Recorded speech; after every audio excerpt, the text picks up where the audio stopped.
Bueno, la situación con Venezuela por parte de Estados Unidos es muy dinámica, todo el tiempo vamos conociendo detalles. A esto también, a la situación de Estados Unidos con Venezuela, se le suma la amenaza a Cuba por el petróleo y también la posible devolución por lo ocurrido en Irán, ¿no? La represión en Irán, la cual quisiera quizás intervenir el propio presidente de los Estados Unidos, que lo anuncia también a través de la red social. Son varios aristas que tienen que ver con la intervención de un único país y por eso estamos en comunicación con Jorge Elías, nuestro compañero, colega y analista internacional, para tratar de ordenar, ¿no?, algunos de los temas, empezando por Venezuela, sobre esta transición que, según asegura el propio presidente de los Estados Unidos, se está dando con total normalidad. ¿Cómo está, Jorge? Buenos días. ¿Esto es así?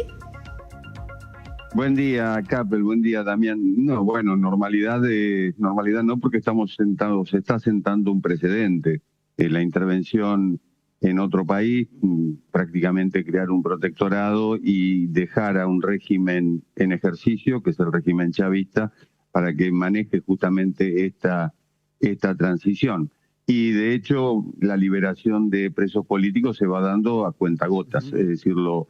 Estamos hablando de 863, que eran los que estaban detenidos a fines de la semana pasada. Hoy hablamos de 24, el viernes hablamos de menos de 10.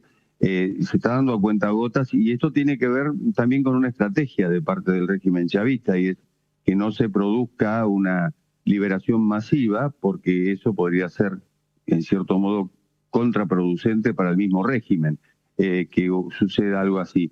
Por eso esta crueldad, ¿no?, de ir liberando de a poco rehenes y presos políticos, justamente para quedar bien con el gobierno de Donald Trump, o mejor dicho, para acatar aquello que le exige el gobierno de Donald Trump, cuya primera premisa es el petróleo. De esto se habló muchísimo el fin de semana. De hecho, Trump estuvo con petroleros, hubo una conferencia en Miami para seducirlos con la posibilidad de invertir, y los petroleros lo que dicen es, bueno, yo invierto, pero primero dame seguridad jurídica, porque hay que invertir mucho para obtener algún beneficio. Pensá que para reconstruir la industria petrolera de Venezuela hacen falta 10 años y 100.000 millones de dólares. Jorge, y ahí el gran desafío político, que no queda para nada claro hasta ahora cuál es exactamente el plan que tiene el gobierno estadounidense, ¿no? Marco Rubio había hablado de un programa de 3 fases, pero no queda ninguna certeza sobre exactamente qué pretende Trump con el gobierno de Delcy Rodríguez, que hoy parece ser una suerte de aliada, es decir, termina siendo una alianza con el régimen que sigue casi intacto, al menos es lo que denuncian las organizaciones de derechos humanos. Lo que pretende, en cierto modo, es una depuración del chavismo dentro del chavismo. Es decir, separar a buenos y malos. Delcy Rodríguez y Jorge Rodríguez, su hermano, que es el presidente de la Asamblea Nacional, no son buscados por la DEA. En cambio, sí lo son Diosdado Cabello y Vladimir Padrino, los 2 ministros. Uno del Interior, el otro ministro de Defensa. El del Interior, Diosdado Cabello, que maneja los colectivos chavistas, esos grupos paramilitares civiles que se han reforzado y reciclado desde septiembre, cuando comenzaron los hundimientos de lanchas en el Caribe. Y el poder militar, que domina varios estamentos de Venezuela, sobre todo ministerios. Entonces, el plan es, efectivamente, como decía Damián, en 3 fases. La primera fase es esta, es la de una transición dentro del chavismo.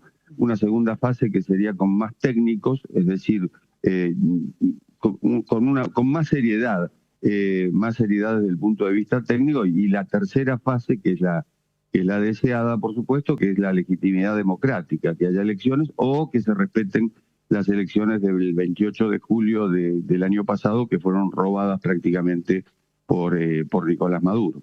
Parece decidido a generar una tensión dentro de la región, a tal punto que poco tiempo después, apenas días, ya se empieza a hablar de Cuba, y ahora ya concretamente con una amenaza sobre su petróleo, que tiempo después tuvo la devolución del presidente allí en Cuba, ¿no? Claro, del petróleo venezolano, digamos, que es indispensable para la supervivencia, ¿no?, de Cuba.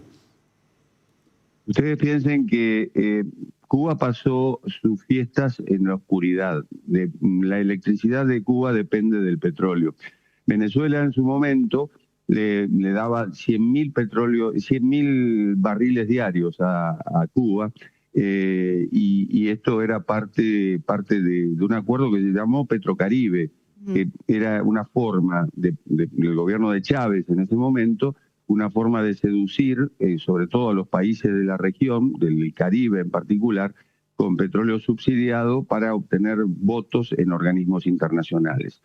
De los 100.000 se pasó a 27.000, y hay que recordar el 11 de julio de 2021, cuando estallaron las protestas en Cuba. Al menos se hicieron públicas, porque protestas las hay desde hace años, pero se hicieron públicas justamente por la falta de electricidad, además de la falta de comida, además de todas las falencias que tiene la isla. Y en ese momento, bueno, es justamente, yo creo que el objetivo de Marco Rubio, hijo de cubanos, desde siempre se ha criado en Florida, ha nacido en Miami, es un hombre que está absolutamente consustanciado con los exiliados cubanos en Cuba, y el golpe era Venezuela por el petróleo, efectivamente, pero a partir de Venezuela seguir con Cuba. Esto estaba escrito, digamos que sería la cuarta fase, por decirlo de algún modo, dentro del plan.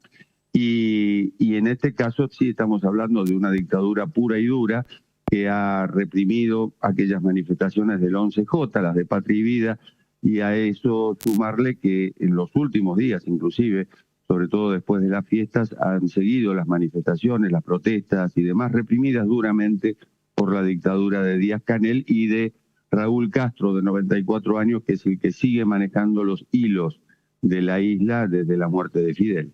Jorge, ahora la gran intriga es cuánto puede soportar incluso un gobierno como el de Díaz-Canel y Castro, una población sin suministro eléctrico. Veíamos que en los últimos 3 días hay regiones de Cuba que tuvieron energía solamente 2 o 3 horas. Un apagón. La pregunta es, ¿cuánto puede resistir políticamente un gobierno en estas condiciones, ¿no? Sobre todo si la gente se vuelca masivamente a las calles. Efectivamente, lo que ocurre es que es lo mismo que Venezuela. Más allá de las protestas, más allá de la indignación de la gente, más allá de los exilios, porque desde 2021 has tenido un montón, más de 1 millón de cubanos que se han tenido que ir de la isla, justamente por amenazas o por justamente la cuestión económica. Claro. E irse de Cuba no es lo mismo que irse de cualquier país, porque tenés vedada la salida. Y en la mayoría de los casos lo que hubo fueron acuerdos. Bueno, los llevaron detenidos y les dijeron o te quedás en la cárcel o te podés ir al exilio, y te vas al exilio. Y es lo que ha ocurrido. Hay una enorme diáspora cubana en el exterior, en varios países en este momento. El tema es cómo lidiar con regímenes militares, porque acá le podés poner derecha, le podés poner izquierda, son dictaduras, y no hay dictaduras de izquierda ni de derecha, son dictaduras al fin, y el poder lo tienen ellos. Hay algo que ha repercutido políticamente en Cuba, y es la muerte de los 32 cubanos que custodiaban a Maduro. Claro. La lectura política es, bueno, no eran tan efectivos.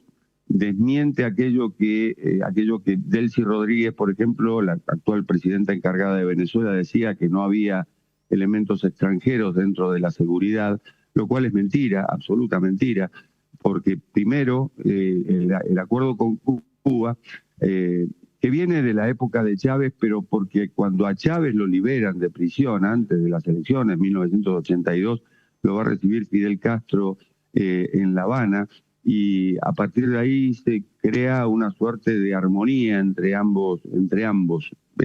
Todavía Chávez no era presidente, por supuesto, ni estaba en campaña. La cuestión es que a partir de eso y a partir de este acuerdo Petrocaribe y demás, efectivamente hay lazos que han tenido los cubanos en el exterior, primero enviando médicos, luego personal de inteligencia, que es lo mejor que saben hacer, y también personal de seguridad. Y lo mismo ocurría en Bolivia durante la presidencia de Evo Morales y antes de que ganara Evo Morales, en Ecuador con Rafael Correa. Es decir, la presencia cubana en cuestiones de seguridad y en cuestiones de inteligencia era insoslayable, y entre los médicos, especialmente oculistas. Encontrabas oculistas en todos esos países, oculistas cubanos, que era una forma de mostrar la bondad del régimen, por decirlo de algún modo, que por supuesto siempre ha tenido precio. Muy bien, Jorge, muchas gracias por este análisis. Seguramente vamos a seguir molestándote a esta hora de la mañana para tratar de entender tantas cosas que suceden en tan corto plazo. Muchas gracias, Jorge. Es un Y seguimos hablando de la